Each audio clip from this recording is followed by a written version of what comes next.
അർബഅത്തുൻ മിനത് തുയൂർ, പക്ഷികളിൽ നിന്നുള്ള 4 പക്ഷികളുടെ ദുസ്വഭാവത്തെ ത്വയ്യിറു, നീ ഒഴിവാക്കിയിടും, അതെനിക്ക് പറ്റൂല.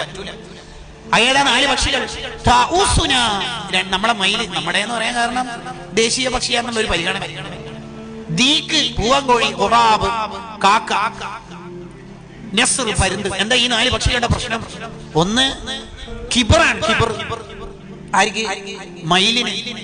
മയിലിന് കിബറാണ്. ഒന്ന് പീലിയല്ല വിടർത്തി കഴിഞ്ഞാൽ എന്ന് പറഞ്ഞാൽ പർദ്ദന്റെ പുറത്ത് മാലിട്ട് കഴിഞ്ഞാൽ ഉണ്ടാവുന്ന ഒരു സംഗതി, ഒരു കിബറാണ്. ഈ മയിലിന് അങ്ങനെ ഒരു പ്രശ്നമുണ്ട്, കിബർ ഉണ്ടാവും. പീലിയല്ല വിടർത്തി കഴിഞ്ഞാൽ ഞാൻ അത്യാവശ്യം കുഴപ്പമില്ല ഉണ്ടാവും. ദീക്ക് പൂവൻകോഴിന്റെ പ്രശ്നം എന്നാ? അതിന് ഷഹ്വത്ത്, അമിതമായ ലൈംഗിക ദാഹം ഉണ്ടാവും. നല്ല സുന്ദരിയായ ഭാര്യ ഉണ്ടാവും, എന്നാലും +2 പെമ്പിള്ളേർ പോകുമ്പോൾ നോക്കും. അത് വേറെ തന്നെ ഒരു ലെവലാണത്, ഉണ്ടാവും. മൂന്നാമത്തത് ഖുറാബ്, കാക്ക. കാക്ക എന്ന് പറഞ്ഞാൽ കേരളത്തിലെ ചില ജില്ലകൾ പറയുന്ന കാക്ക അല്ല, മറിച്ച് പക്ഷിയിലെ ഐറ്റമായ കാക്ക. അതിന്റെ പ്രശ്നം എന്നാ? അതിന്റെ പ്രശ്നം എന്ന് പറഞ്ഞാൽ ഹിർസാണ്, അലച്ച. എത്ര കിട്ടിയാലും കാക്കക്ക് അങ്ങനെ ഒരു പ്രശ്നമുണ്ട്. നല്ല ഫുഡ് കൊടുത്താലും പിന്നെ എലി ചത്തതുണ്ടെങ്കിൽ അവിടെ പോയിട്ട് ഒന്ന് കുത്തും. അങ്ങനെയുണ്ട് ചില ആള്. മൂപ്പരെ കുറവെല്ലാം മാറ്റിയിട്ട് സ്ഥാപനത്തിന്റെ കമ്മിറ്റിയിൽ ഇട്ടാലും പിന്നെയും പഴയ ഫിത്തിന് തന്നെ ഉണ്ടാവും. കാക്കക്ക് അങ്ങനെയാ, നല്ല ഫുഡ് നമ്മൾ ഇവിടുന്ന് കൊടുത്തു, എന്നാലും അപ്പുറം ഒരു പാമ്പോ എലിയോ ചത്തുണ്ടെങ്കിൽ ഒന്ന് കൊത്തു. അങ്ങനെ അലച്ചയാണ്, ഭയങ്കര അലച്ചയാണ് കാക്കക്ക, ഭയങ്കര അലച്ച.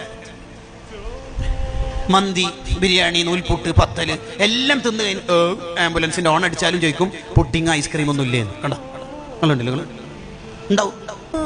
ഇതിനാണ് ആർത്തി എന്ന് പറയില്ല. അല്ലാണ്ട് ഒരു ട്രെയിനിന്റെ ഡ്രൈവറെ പേരൊന്നല്ല ഈ ആർത്തി, ഇതന്നെ ആർത്തി. മറ്റേ ആൾക്ക് ശമ്പളം കൂട്ടി എന്ന് പറയുമ്പോൾ നമുക്കുണ്ടാവുന്ന ഒരു സാധനം, അതാണ് സാധനം. അത് ഈ കാക്കക്ക് വല്ലാതെ ഉണ്ട്. ലാസ്റ്റ് നസ്ർ, പരുന്തിന്റെ ഒരു പ്രശ്നം എന്ന് പറഞ്ഞാൽ റുജുബാണ്. മുകളിൽ എത്തിക്കഴിഞ്ഞാൽ പിന്നെ ഞാൻ വേറെ ലെവലായി പോയി എന്നുള്ളൊരു ചിന്ത. സിദ്ദീഖ് റളിയല്ലാഹു അൻഹു ഖലീഫയായിട്ട് വളരെ ടെൻഷനായി ഇങ്ങനെ പോവാ. അതുകൊണ്ട് ഒരു വീട്ടിൽ നിന്ന് ഇങ്ങനെ സൗണ്ട് കേൾക്കണത്. ഇന്നലെ വരെ സിദ്ദീഖ് റളിയല്ലാഹു അൻഹു നമുക്ക് ഒട്ടകത്തിന്റെ പാലൊക്കെ കറന്നത് പെണ്ണുങ്ങൾ മാത്രമേ ആ വീട്ടിലുള്ളൂ. ഇനി ആരാ നമുക്ക് ഒട്ടകത്തിന്റെ പാലൊക്കെ കറന്നു തരിക?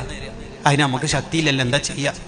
അന്നേരം സിദ്ദീഖ് റളിയല്ലാഹു അൻഹു ആ വീട്ടിന്റെ അടുത്ത് പോയിട്ട് പറയുന്നുണ്ട്, ഇന്നലെ വരെ ആരാണോ ഒട്ടകത്തിന്റെ പാല് കറന്നത് അയാൾ ഇന്നും സമയാവുമ്പോൾ വരും, ഖലീഫ അതിന് വിചാരിച്ചിട്ട് മേടിക്കൊന്നും വേണ്ടാന്ന്. മനസ്സിലായ? ആ പറഞ്ഞ നല്ലൊരു പോയിന്റാ. എന്ന് പറഞ്ഞാല് സോണിലും ഡിവിഷനിലും എത്തിയെന്ന് വിചാരിച്ചിട്ട് സ്വന്തം യൂണിറ്റിൽ സുന്നി വോയിസിന് ഇറങ്ങാണ്ട് കൂലാം. അതാണ് അതിന്റെ ഷറഹ്.